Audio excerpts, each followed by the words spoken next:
Hello everyone. It's time to give these HP Vectra systems the attention they deserve.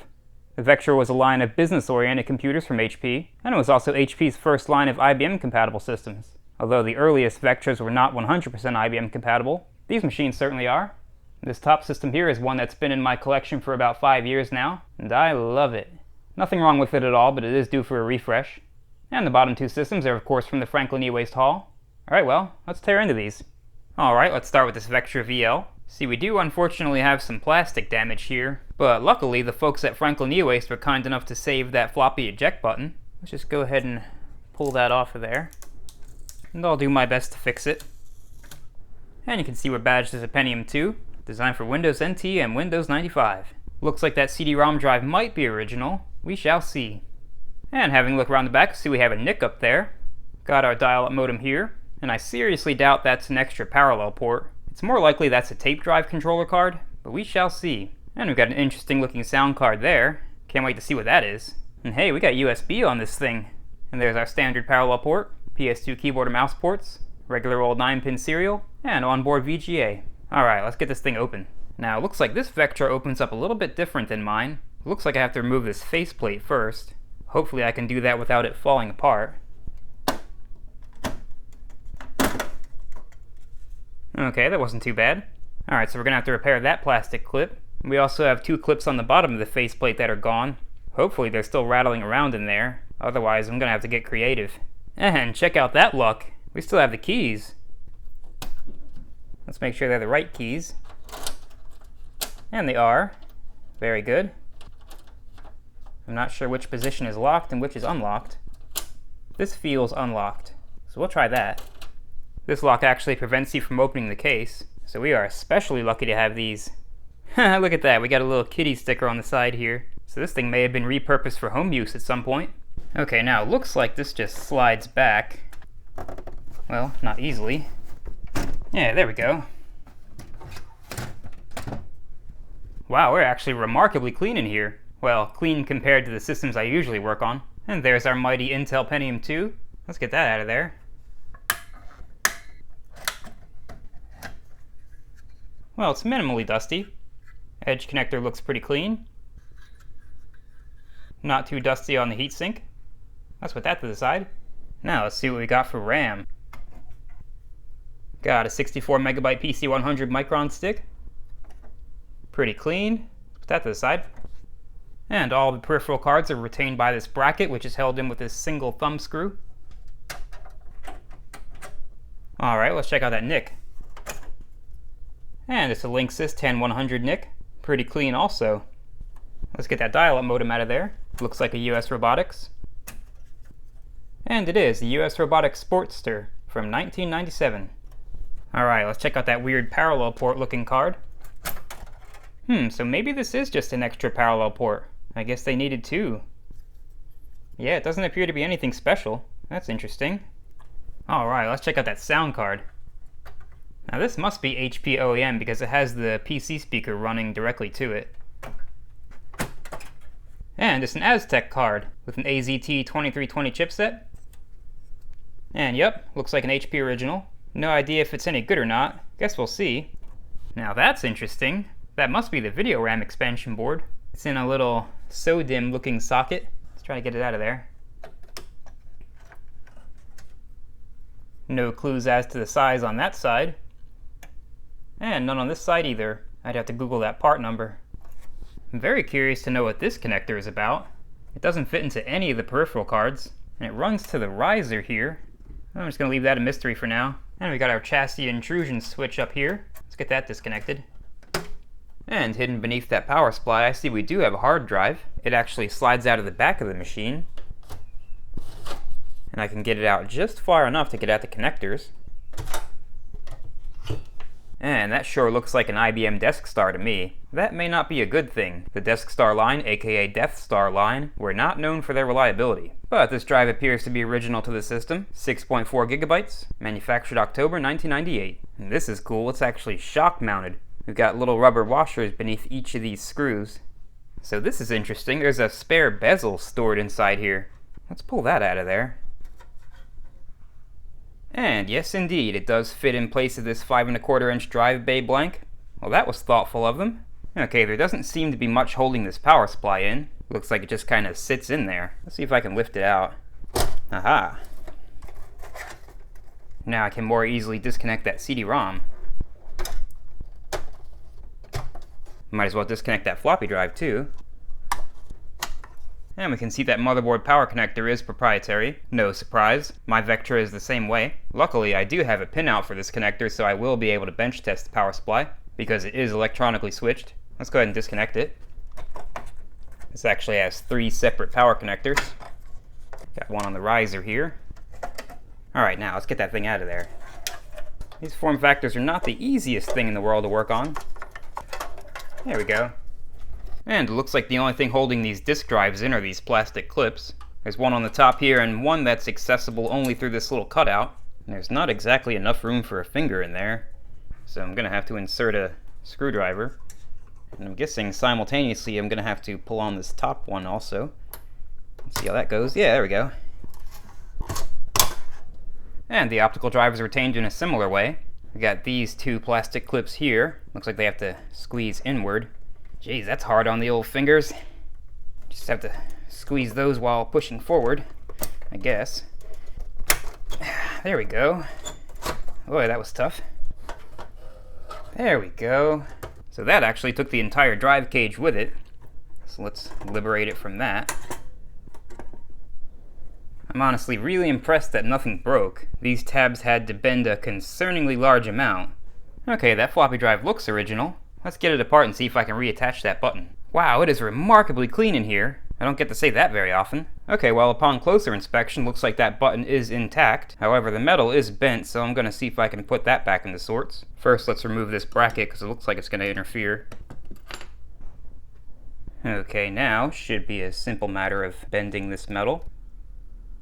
Alright, now, let's see. Yeah, there we go. Let's give it a test. Alright. Well, that's fixed. Let's just get this little bracket back on. Now let's just get those heads cleaned and greased. Not bad at all. I just put a little dab of white lithium grease on the lead screw, on the part that's closest to the head mechanism, and then when it runs it'll distribute the grease on its own. And that CD-ROM drive also looks original. It's a Panasonic CR588C, 32 speeds, manufactured June 1998. And you know, this thing was such a pain to remove, I'm actually going to bench test it. So let's give it some power. Let's see, do we open? Yep, opened right up. And it's actually pretty clean in there. Let's see if it spins up. Yep, sounds like it. Okay, so this drive should be fine.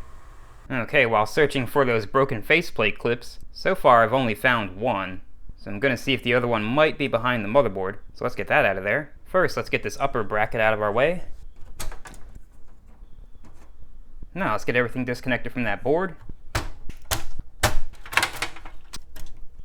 HP very thoughtfully bonded all of these drive cables together. Gotta love that. I do see another problem. All these little rubber mounts for the case fan have completely perished. That thing is just a ball of sticky goo now. Gotta figure out what to do about that. Now, to remove the motherboard, first we have to pry out this little bracket here. And it swings out. And then we've got this little locking tab here. Hopefully it doesn't break. We just pull that outward. And the tolerances on these I/O plates can be pretty tight, so you gotta focus most of your pressure on that part. But once you're there, it comes out just like that. And there's still no sign of that other clip. Might just have to live without it. And this is funny. This PCI and ISA slot actually compete for the same opening. So you have to choose either or. This system was definitely in between worlds. Now, as for remounting this fan, I'm actually just going to use some regular old fan screws for now. Yeah, we're going to lose vibration dampening, but it'll do for now. Alright, that's done. And there's nothing to do on this motherboard except give it a good de-dusting. With an anti-static brush, of course. And amazingly, that battery still has a charge. It's not enough charge for my liking, though. Let's go ahead and replace it. And the inside of this power supply is remarkably clean. Let's go ahead and test it. And all you have to do to start these HP proprietary power supplies is short that white wire to ground. And that's the power on signal for these. Alright, got the sacrificial hard drives connected as a dummy load. Got the meters monitoring the 12 and 5 volt rails. Let's see what happens.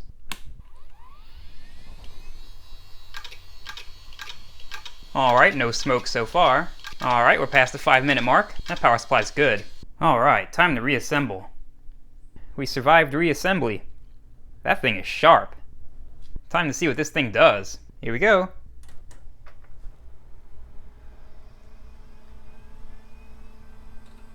Alright, we're posting. That floppy drive doesn't sound quite right. Yeah, something going on with that. I'll have to open that thing back up and see. Let's just continue for now. Alright, we are booting Windows 95. 95 seems kinda old for this machine. I just love the weird sound schemes I find on these things. Alright, we got an account on here, but we don't need a password. This is Win9X. We just hit cancel.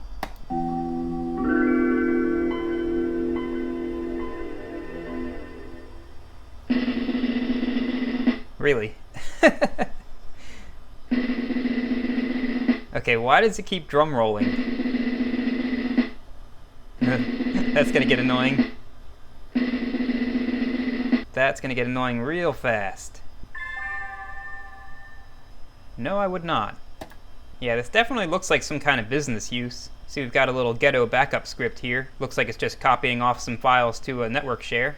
Let's close that. Okay, I gotta do something about these sounds. Oh, Jesus. Let's just turn those speakers down. Okay, so it's the Office 97 sound scheme, I guess. Well, at least we confirmed the sound card works. Let's see what we have on here. Citrix. Oh, God. What is this? ID 9000. It's like some kind of terminal emulator? No, it's some kind of ID card or access control thing. What on earth is that? Okay, so a Sentinel key is actually a hardware license key. It would usually plug into a parallel port. That probably explains that extra parallel port card. I just love their little explosion animation. It's like, you will use our license key or you will die. Okay, let's get out of there. What is this? I have no earthly clue what that is.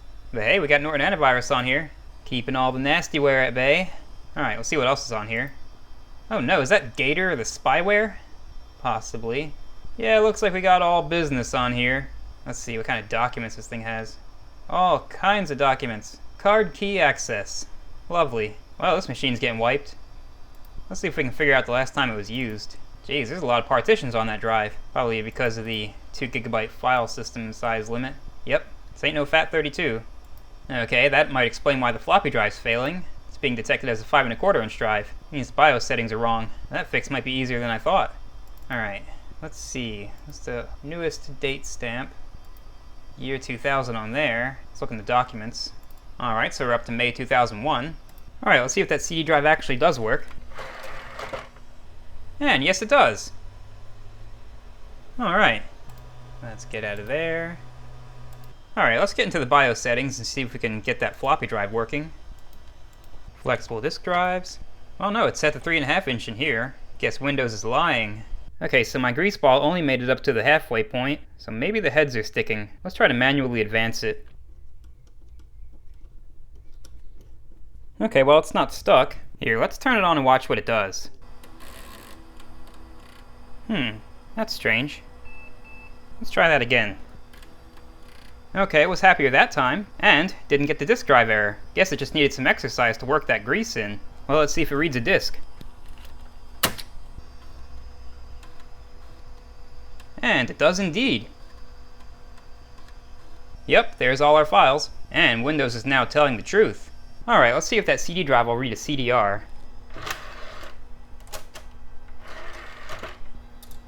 Hey, it spun up, and it reads. Awesome. So I want to test this hard drive, but all those separate partitions are going to make it really annoying to run ScanDisk. So let's see if this thing will boot to Knoppix, and then we'll test it with that. But first I'm going to give this thing a quick RAM upgrade, because the latest version of Knoppix is not going to be happy at all with 64 megs. So let's do that. So I'm just going to drop this 128 meg Micron stick alongside that 64 meg stick. These two should coexist happily. Alright, no complaints so far. And Knoppix wants to boot. Oh, okay, maybe not. Let's get an older version of Knoppix in there. Alright, Knoppix 3.8 from 2005 should work.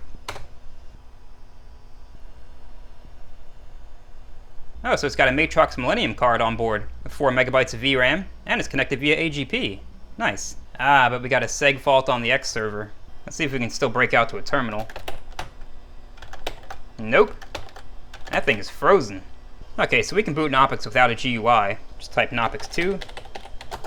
That should stop us at run level 2. Alright, there we go. Now let's figure out what block device that hard drive got assigned. Oh right, this is old Linux.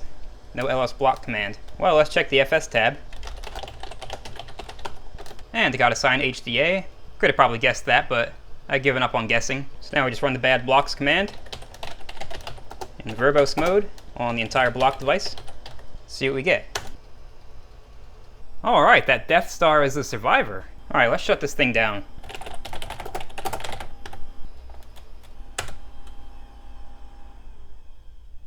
Alright, let's get this faceplate cleaned up. There's some kind of a goo on here, so let's see if IPA can take it off. It's very sticky. Well, that worked. Alright, for the rest of it I'm going to use a magic eraser and a multi-surface cleaner. Alright, that's much better. Alright, got our tab and our only faceplate clip glued and reinforced with epoxy. Still wish I could have found the second clip, but one's better than none, I guess. Let's go ahead and lock it up. And put these back where they belong. Alright, let's get that faceplate reinstalled. See how that goes. Well, that missing bottom clip definitely is noticeable. I'm gonna have to find a solution for that later. This little release tab up here is pretty tight too. Kinda have to push in to get it to go down. Let's make sure that floppy drive's doing what it's supposed to do. Alright, that's good. So the top of the case is actually pretty clean already. I'm just gonna give it a quick once over with the magic eraser. Alright, that's better. Well, with the sole exception of that plastic clip, I'd say this machine was a great success. It's always nice to have a Pentium 2 in a desktop form factor, and I really appreciate this thing's resemblance to the HP Kayak line. Let's move on to the next system. Alright, next system is this Vectra VL Series 4, and we have some pretty well preserved badges here. So we have an Intel Pentium CPU, designed for Windows 95. And we have a volume slider right in front here. I'm very curious to know if that only controls the volume for the headphone port. We shall see. Got our power button here. And that looks like it might be the original floppy drive. It is a slightly different shade of gray though. I wonder if it's just oxidized. And we see this case has two 3.5-inch drive bays. And that CD-ROM drive looks original. And unfortunately we are missing one of the locking tabs for the case here. Other than the case lock, these are the only things that actually hold the case on the system. Well, at least we have one of them. And here's the back side of the machine. Boy, are we lucky. We have both keys. And we can see all the ports are helpfully labeled, although we do not have onboard VGA. Instead, we have a VGA card here. Ah, we've got a proprietary port here. That tells me this is a Matrox card. This port is for attaching a breakout box for dual head functionality. I want to say it's called a Matrox Marvel box. If I remember correctly, it provides composite and S-video output, and I think it contains a TV tuner. And here's a good look at that label. And unfortunately we have some plastic damage back here. Looks like this was either melted or otherwise brutalized. Hopefully it's not too bad. Let's get this tape off here. Now with our only locking tab unlocked, we should be able to just slide this case forward. There we go.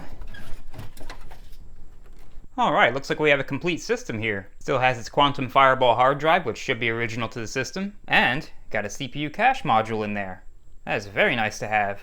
Wow, that IDE cable is folded up so nice, I almost feel bad about disconnecting it. This has to be a factory fold because the IDE cable in the Vectra from my collection definitely wasn't this nice when I first took it apart.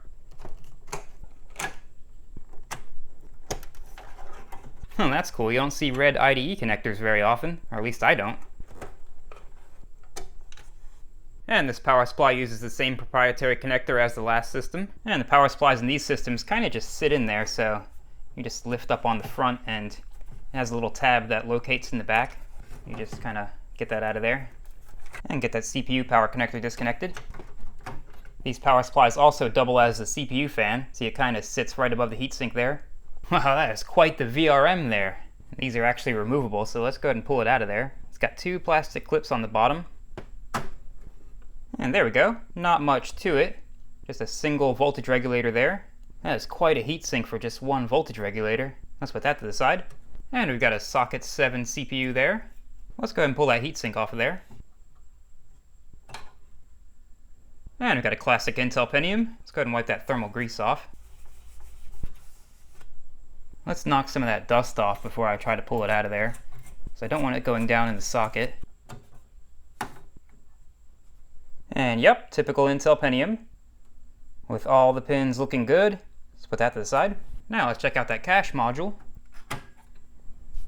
And it's a 256K module. Looking pretty good. Alright, let's check out that graphics card. And yep, it's a Matrox card. Matrox Millennium to be exact. Got an MGA 2064 chipset from 1995. Very nice. And there's our dial-up modem, looking very much like a US Robotics. Let's get it out of there. And yep, it's a US Robotics Sportster from 1996. And there's our sound card. Looks like a Sound Blaster 16, CT2970. Now I believe the CT2970 was made only for HP, so this must be an OEM card. And this ribbon cable here runs to the front panel. Makes me think that volume slider must be in control of more than just that headphone port. And interestingly enough, the PC speaker connects directly to the Sound Blaster. Let's go ahead and get that disconnected. And let's get it out of there. And yep, HP OEM, pretty clean on the bottom here, but not so clean on the top side. I believe these cards use CQM synth, so not the best card for MIDI, but it's better than nothing, I guess. And now we get our first look at the motherboard chips. Let's brush that off. And we've got 6 72-pin SIM slots. Let's see what we have in there. Got an 8MB stick there. Let's check out the next one. And that's an identical stick. Next. Got an 8MB HP stick there. Next. And another 8MB HP stick there. Alright, so we got 32 megs of RAM in this thing. This thing's a beast. Alright, let's pull these drives. So let's start by removing this blank panel here. Let's remove our only screw. Oh, that's actually cross-threaded in there. That's no good. Now let's get the CD drive out of there. Now with the CD drive out of the way, we can get the hard drive out. And the floppy drive is an HP original, manufactured by Alps. Let's just wipe that off. Alright, we're actually pretty clean in here. Just minimally dusty. Now let's clean up that old grease. And let's add some new grease. Now let's make sure those heads are clean. Yeah, we had some dirt on there. And the CD drive is also an HP original. Let's wipe that off. Now I've actually got more info on the bottom label, and we see it's a Hitachi drive, model CDR-7930, 8-speed drive, manufactured December 1996. And here's our hard drive, a 1.2GB Quantum Fireball, also an HP original part. Now let's go ahead and pull this motherboard out of here. Start by disconnecting that front panel. And we got some shock damage on that plastic rail there. I'll see if I can fix that up. Now let's get that riser out of there. It's just held in with a single screw. And once that's out, it just pulls out of there. And we've got all Nichicon caps on the riser. Very pleased to see that. Alright, let's get the mommy board cleaned up. Hey, that battery still has a charge. There are a lot of electrolytic caps on this board, but luckily they all look okay. I don't think we're going to have any problems with those. Alright, let's remove this little front panel. So I want to clean behind it. Yeah, we're not too bad back here. Now let's treat that volume adjustment pot with some deoxit. Alright, that cleaned up pretty well. It is going to need some retro brighting though. Now let's get that speaker out of there. Now let's make a dust cloud. There we go, nice and clean now. Alright, let's turn our attention to this funky power supply. Let's just wipe some of this dust off. And then we'll open it up and do visual inspection. And here's a good shot of that label. See, I don't even have to warn you about the dangers of opening up this power supply. It does so itself, in multiple languages. Alright, apart from being incredibly dusty, I don't see anything really terrible in here so far. But let's see what's hiding under that dust. Alright, everything's looking good so far. You can see they're using that good quality Celastic, so we don't have to worry about any hygroscopic glue. Fan bearing sounds as happy as can be, although the fan itself is pretty noisy. However, that thing is moving some air. That is quite a powerful fan, so I don't blame it at all for being a little noisy. Alright, got the sacrificial hard drives back there. Got both of the meters metering. Let's see what this thing does.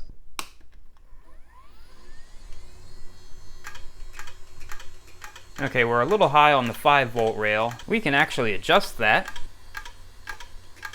Okay, that's about as low as I'm willing to go with a load of only 2 hard drives. It'll do just fine. This is about what the power supply in my Vectra is adjusted to. Alright, time to get this thing back together. So for that plastic motherboard guide rail, I just put it back together with super glue. This thing's not dealing with a whole lot of stress, so I think it'll be fine. Well, let's see how it goes.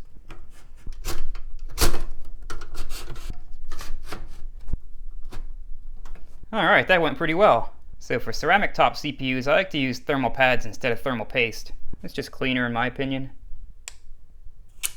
And these pads don't really stick to anything, so it's really easy to get the heatsink back off if you need to. And all it took was some gentle persuasion to straighten out the threads in that floppy drive screw. Alright, we are ready. Let's see what this thing does.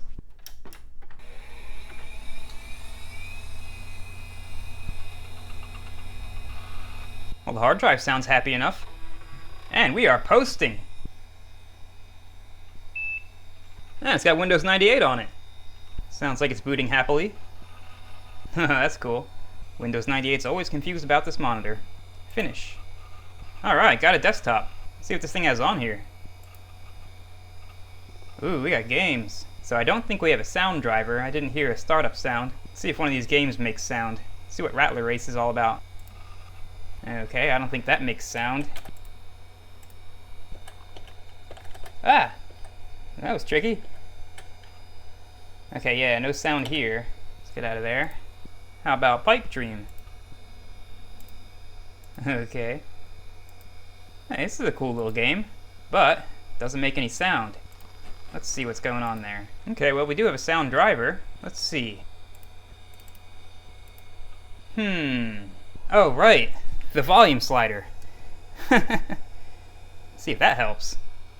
Yeah, there we go. Okay, so we confirmed that does control the sound from the actual speaker port and not just the headphone jack. Very nice. Let's see what else we got on here. Not a whole lot. Do have a bunch of Office documents. Let's open that up. Alright, well, Word works. What in the... Why on earth did it play the startup sound? Alright, we got Word 97 on here. But yeah, it looks like this machine was only used for some light gaming, internet browsing, and documents. Let's check out old Internet Explorer. Wants to make a dial-up connection. Let's work offline. Let's see, we got anything in history? Nope. Someone covered their tracks. Wow, looks like this thing was being used all the way up to 2008. I believe it too, because the date is actually correct. The time's not correct, but at least the date is. We got sensitive stuff on here. This drive's gonna have to be wiped. Speaking of the hard drive, let's drop down the DOS mode and run ScanDisk on it.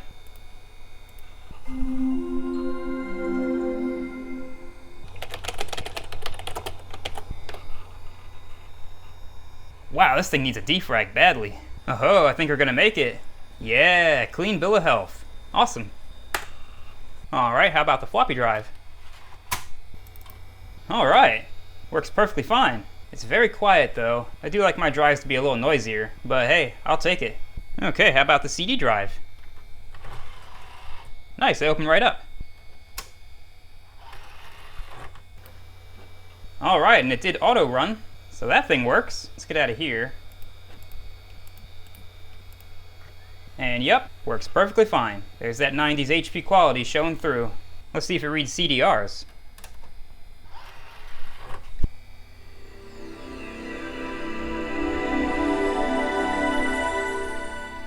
And that's a definite yes. Let's not upgrade right now. Let's look at our free space situation on C drive.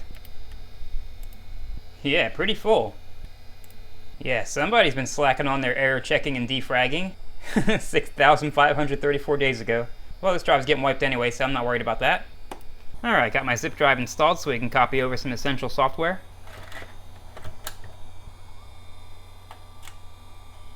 There we go. Let's actually start with cache check. Alright, we're good there.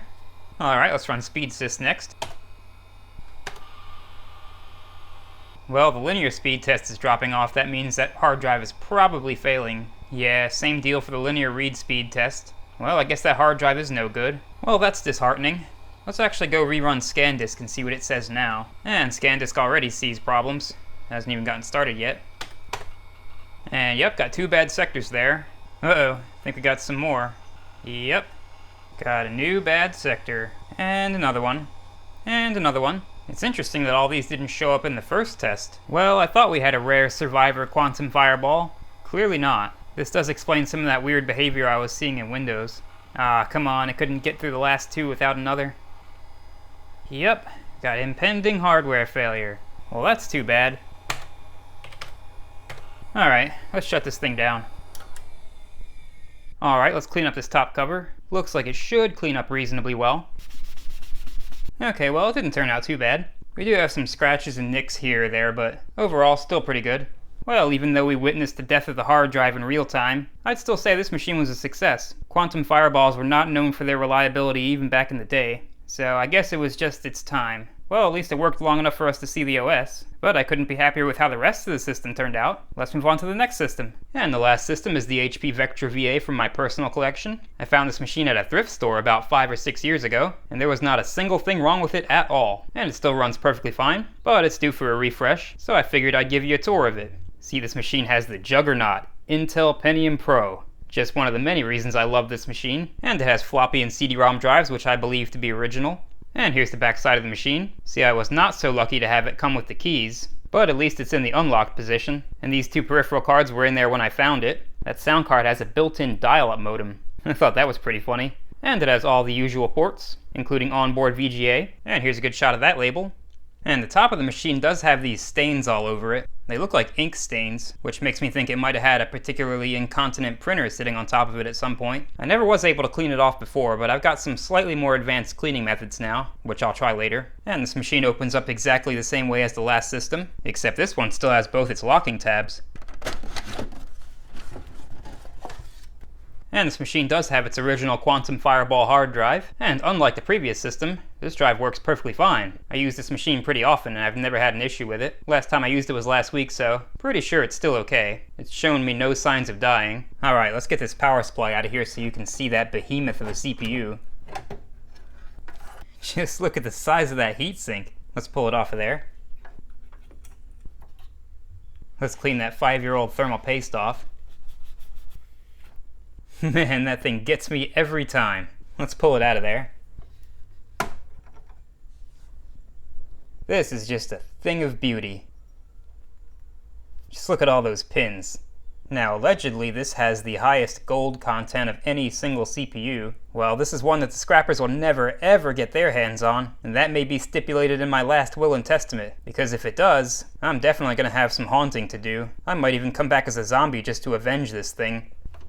And here it is compared to a regular Pentium. Just makes it look like a baby. Even the socket is a sight to behold. Alright, let's get it back in there. Let's get those nasty fingerprints off.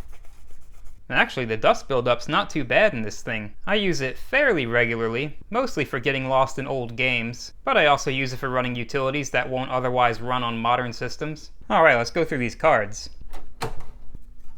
And there's the NIC. It's an Intel NIC, 10100 of course. Now I have Windows 98 on this machine, and it does have TCP/IP installed. I don't really use it though, but it does pull an IP from my DHCP server. Alright, let me show you that weird sound card / modem. And there it is. Manufactured by Soundcom, uses a Vortex AU8810 chipset for sound. It's not the worst card in the world. I just kept it in here because I found it kind of weird with the onboard modem. I will put a sound card with an OPL3 chip in here, now that I have plenty of them. And there's our onboard graphics. You can see we have a 1MB VRAM extension. I didn't add that. That's how it came. And it has 6 72-pin SIM slots, currently stocked with 64 megs of RAM to feed that hungry Pentium Pro. And here's all of our drives. Floppy drives an Epson SMD 1340. Manufactured to Hewlett-Packard standards. They were sure to note that. And the CD drive's a Panasonic CR583-B, 8-speed drive, and it's also made to Hewlett-Packard standards. Guess that means something, because I've never had a problem with it. Manufactured October 1996. And the hard drive's an HP branded Quantum Fireball, 2.5GB drive, made in Ireland. Now, ordinarily I would use a thermal pad on a CPU as large as this one, but I don't have enough on hand to cover this behemoth. Guess I should have used paste on that last system. Oh well, guess that's a problem for future me. See, this is why I prefer pads over paste on these big CPUs. Feels like I'm painting a house. Alright, let's get the heatsink back on. And that battery's getting pretty low. Better change it. And this is the monitor I usually use with this system. It's actually my only CRT VGA monitor, and it works great. However, the flicker is so bad even at the lowest shutter speed on my camera, I'm not going to try to shoot video with it. It just looks annoying. Alright, let's start this thing up.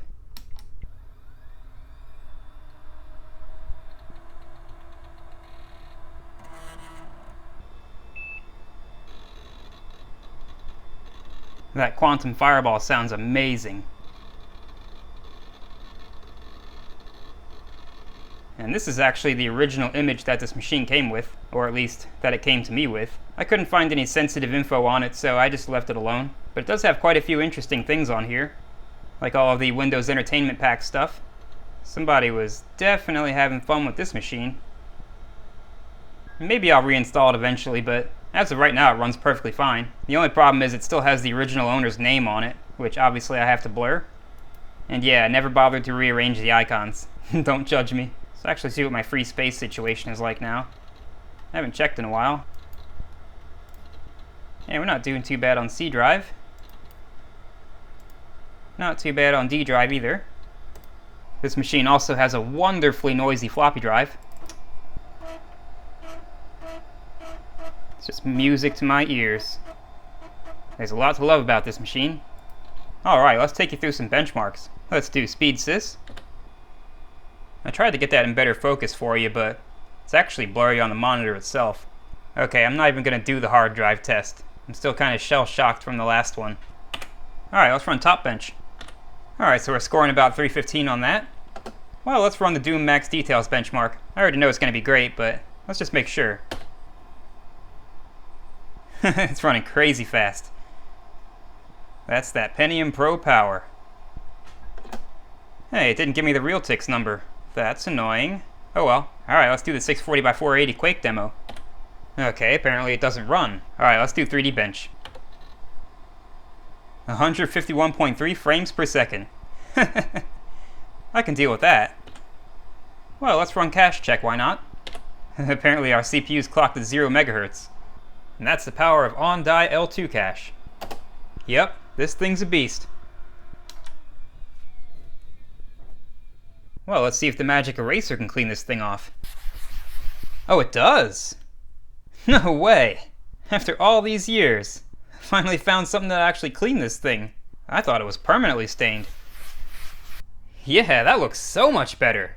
The magic eraser saved the Vectra. It only took like 10 minutes of scrubbing.